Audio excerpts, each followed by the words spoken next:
출애굽기 25장 1절부터 22절까지 한 절씩 교독하겠습니다. 여호와께서 모세에게 말씀하여 이르시되 이스라엘 자손에게 명령하여 내게 예물을 가져오게 하고 기쁜 마음으로 내는 자가 내게 바치는 모든 것을 너희는 받을지니라. 너희가 그들에게서 받을 예물은 이러하니 금과 은과 놋과 청색, 자색, 홍색 실과 가는 배의 실과 염소 털과 붉은 물 들인 수양의 가죽과 해달의 가죽과 조각목과 등유와 관유에 드는 향료와 분향할 향을 만들 향품과 호마노미어 애복과 흉패에 물릴 보석이니라. 내가 그들 중에 거할 성소를 그들이 나를 위하여 짓되 무릇 내가 내게 보이는 모양대로 장막을 짓고 가구들도 그 모양을 따라 지을지니라.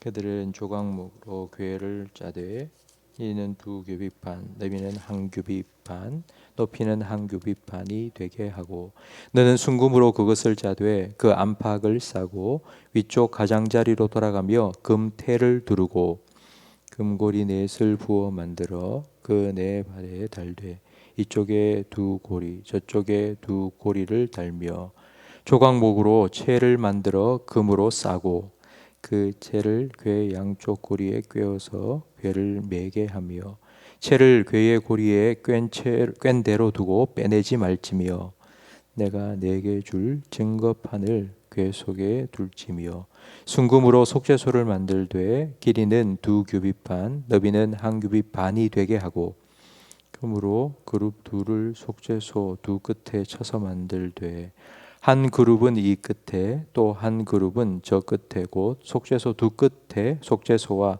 한 덩이로 연결할지며 그룹들은 그 날개를 높이 펴서 그 날개로 속죄소를 덮으며 그 얼굴을 서로 대하여 속죄소를 향하게 하고 속죄소를 궤 위에 얹고 내가 내게 줄 증거판을 궤 속에 넣으라. 거기서 내가 너와 만나고 속죄소 위 곧 증거궤 위에 있는 2그룹 사이에서 내가 이스라엘 자손을 위하여 내게 명령할 모든 일을 내게 이르리라. 아멘. 하나님께서는 이스라엘 백성이 지켜야 할 규례와 법도를 말씀하신 다음 성막을 어떻게 지어야 하는지 말씀해 주십니다. 2절 말씀해 보니 성막에 들어갈 자료, 성막을 만들 재료들은 백성들이 기쁜 마음으로 드린 예물로 준비하라고 명령하십니다. 그러니까 몇몇 사람들이 힘을 합쳐서 만들 수도 있지만 모든 백성들이 성막 만드는 일에 기쁨으로 동참하기를 하나님께서는 원하셨습니다. 그 이유는 2가지입니다. 첫 번째, 성막 건축에 필요한 자료들, 금과 은과 보석과 향품과 옷감과 가죽과 같은 이 재료들은 광야에서 구할 수 있는 것이 아닙니다. 그렇다면 이런 재료들을 이스라엘 백성은 어떻게 가지게 되었을까요? 출애굽기 12장 35절 말씀에 보면 이스라엘 자손이 애굽 사람에게 은금 패물과 의복을 구하매 여호와께서 애굽 사람들에게 이스라엘 백성에게 은혜를 입히게 하사 그들이 구하는 대로 주게 하심으로 그들이 애굽 사람의 물품을 취하였더라. 출애굽할 때에 애굽 사람들로부터 받은 것입니다. 더 정확하게 말하면 하나님께서 애굽 사람을 통해서 이스라엘 백성들에게 주신 것입니다. 그러니까 이게 내 것이 아니고 하나님이 주신 것이라는 것을 믿으면 하나님께서 쓰시겠다고 달라 할 때 우리는 기쁨으로 드릴 수 있습니다. 2번째 이유는 모든 백성이 성막을 사랑하는 마음을 갖도록 하기 원해서이십니다. 예수님께서는 너의 보물이 있는 곳에 너의 마음도 있다고 말씀하셨습니다.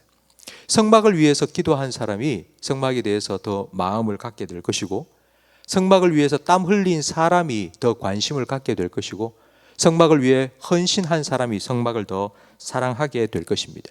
저는 결혼하고 지금까지 한 8번 정도 이사를 했습니다. 제일 많이 기억에 남는 집이 제 신혼집입니다. 가난한 신학생 시절에 이제 방학 때 결혼을 했는데요. 결혼하기 전 그 신혼집에 직접 가서 청소 다 하고 문짝 떼내고 창틀 다 떼내고 페인트를 사서 직접 페인트 칠을 다 했습니다. 생전 처음 해보는 일이라 힘들었지만 그러나 힘든 것보다는 사랑하는 아내와 함께 살 것을 생각하니 기쁜 마음으로 그 일을 할 수 있었습니다. 어쩌면 성막은 하나님께서 이스라엘 백성과 함께 하실 신혼집이라 생각이 됩니다. 22절 말씀에 보면 성막 거기서 내가 너와 만나고 내가 너희에게 말씀해 주실 것이라고 하나님 말씀하십니다. 그러니까 하나님께서 성막을 만드신 이유는 하나님께서 그 성막에서 이스라엘 백성을 만나 주시기 위해서입니다. 앞으로 계속해서 하나님께서는 이스라엘 백성과 함께 하시며 그들을 만나 주실 건데 그 만남의 장소로 성막을 만들라고 명령하신 것입니다. 만남이라는 것은 한쪽만 원한다고 되는 것이 아닙니다. 만남은 반드시 양쪽이 나와야지 만날 수 있습니다. 하나님은 내가 너를 만나고 싶다고 계획을 말씀하셨고 이제 이스라엘 백성은 그 하나님의 말씀에 순종해서 성막을 만들어야 합니다. 성막을 만들면서 하나님께서는 우리가 만든 이 성막에 계시겠지. 언제라도 찾아오면 우리를 만나 주실 거야. 나를 만나 주실 그 하나님을 기대하는 마음으로 기쁨으로 성막을 만들어야 합니다. 성막은 단순히 그냥 하나님과 사람이 만나는 곳이 아니고 하나님의 말씀과 우리의 순종이 만나는 곳입니다. 하나님의 계획과 사람의 순종, 믿음의 순종이 만나는 곳입니다. 이런 만남이 있을 때에 하나님의 역사, 창조의 역사, 구원의 역사, 변화의 역사가 우리 삶에 일어납니다. 성막에 늘 하나님이 계십니다. 그래서 오면 하나님을 만날 수 있습니다. 그러나 하나님께서 우리 삶에 베푸시는 놀라운 역사가 일어나기 위해서는 그냥 우리가 왔다 갔다 한다고 일어나는 게 아니라 하나님을 믿는 믿음으로 순종할 때에 이와 같은 변화가 일어납니다. 오늘날 우리에게 성막은 어디일까요? 우리가 하나님을 만날 수 있는 성막, 하나님께서 늘 우리를 만나주시는 성막은 어디일까요? 아마 여러분 마음속에는 교회라고 생각하실 겁니다. 여러분, 하나님은 무소부재하십니다. 하나님은 계시지 않는 곳이 없습니다. 여러분, 이 믿음으로 우리는 살아가고 있습니다. 하나님이 어디에나 나와 함께 계신다는 것을 믿으면 우리가 살아가는 어느 곳이나 하나님을 만나는 성소가 될 수 있습니다. 성도 여러분, 여러분이 살아가는 그곳, 그 모든 곳에 하나님께서 나와 함께 하신다는 것을 믿음으로 살아가시기를 축복합니다. 그렇다면 여러분이 살아가는 가정이나 일터나 어디나 하나님을 만날 수 있는 성소가 될 수 있습니다. 하나님을 만나야지 하나님께서 주시는 창조의 역사, 구원의 역사, 변화의 역사가 우리 삶 속에 계속하여 일어납니다. 성도 여러분, 이것이 우리 성도들의 능력이고 힘입니다. 저는 여러분이 이런 하나님의 능력, 하나님의 놀라운 역사를 날마다 경험하며 살아가기를 간절히 바랍니다. 교회에 와서만 하나님 만나는 게 아니고요. 여러분, 그 하나님을 여러분의 삶 모든 곳에서 모든 순간에 느끼고 경험하며 살아가는 그런 하나님의 백성으로 살아가시기를 주님의 이름으로 축복합니다. 기도하겠습니다. 언제나 우리와 함께 해주시는 임마누엘 하나님 아버지, 우리 모든 성도들이 살아가는 모든 곳에서 하나님의 임재를 느끼고 그 하나님 앞에서 살아갈 수 있도록 그 하나님을 바라볼 수 있는 믿음의 눈을 열어 주시옵소서. 교회에 와서만 하나님을 만나는 것이 아니라 하나님께서 우리를 보내 살아가게 하신 우리의 가정과 일터에서도 하나님을 인정하며 그 하나님을 예배하며 살아가는 참된 예배자가 되게 해 주시옵소서.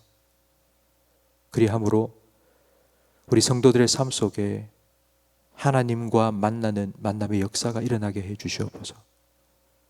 하나님으로부터 생명이 흘러들어오고 하나님으로부터 은혜가 흘러들어오고 하나님으로부터 능력이 흘러들어와서 우리의 삶의 거룩한 변화가 지속되게 해 주시옵소서. 예수님 이름으로 축복하며 기도합니다. 아멘.